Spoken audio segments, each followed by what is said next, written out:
So one of the things that when I'm watching this race, I'm just like, man, my hurdle form could be so much better.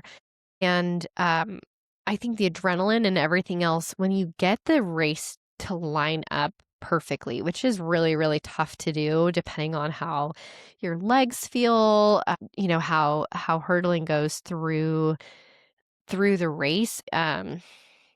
Yeah, it's really hard to get perfect, but if you can present a race plan for your athletes to be able to be prepared as to what leg to use over which hurdle if they're ready for that, or just to tell them, "Hey, don't don't worry about what leg's gonna come up. You're good with both of them, just run." And if we can relieve some of that mental pressure from these athletes because they're already so anxious about the race in general, they're anxious about the environment of an invitational or a dual meet is so intense that, if we can really make it automatic for them so that they don't have to think during the race, that they just know what to expect.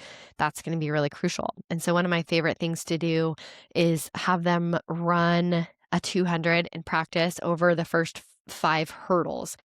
Just have them whip that 200 around and sprint it as if they're running an open 200. Get to that first 200 quickly and your body's gonna die no matter you're gonna get tired no matter what, okay? If you're training like a 400 runner, that's gonna be really, really helpful. I love putting 300 hurdlers in the 4x4 and getting that extra training so that they can have that stamina. And then practicing hurdling when you're tired. So after they get through that 200 over the 5 hurdles, give them 30 seconds rest and have them run the last 100 of the race while they're exhausted.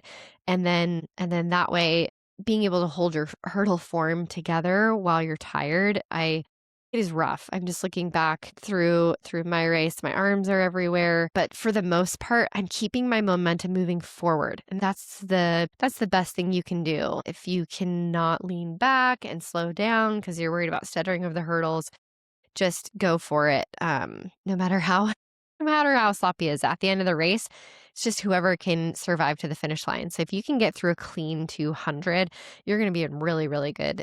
Yeah, one of the big mistakes that I made today was just that launch over the first hurdle, which put me really close into the second hurdle. And I just spent way too much time in the air over the first 4 hurdles. And my block start can always use some more work. It's been a while. I haven't really dialed in my blocks since college. I haven't really done so much block work.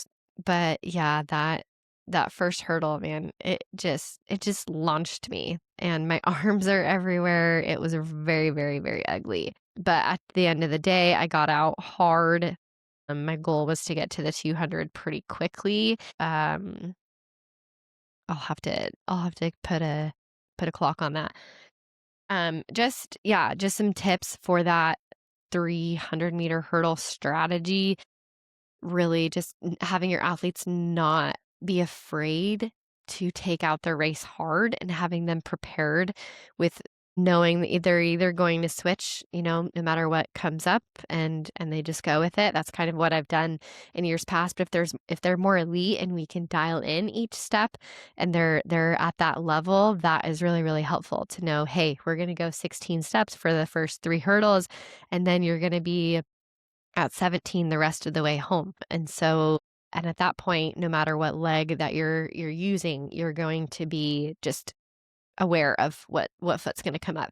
So that's definitely something. It is kind of hard to break up the race just in practice. So I always like to start at the start, or I also like doing 150s from the scoreboard hurdle all the way down, and then just practicing that. But practicing hurdling when you're tired is really crucial.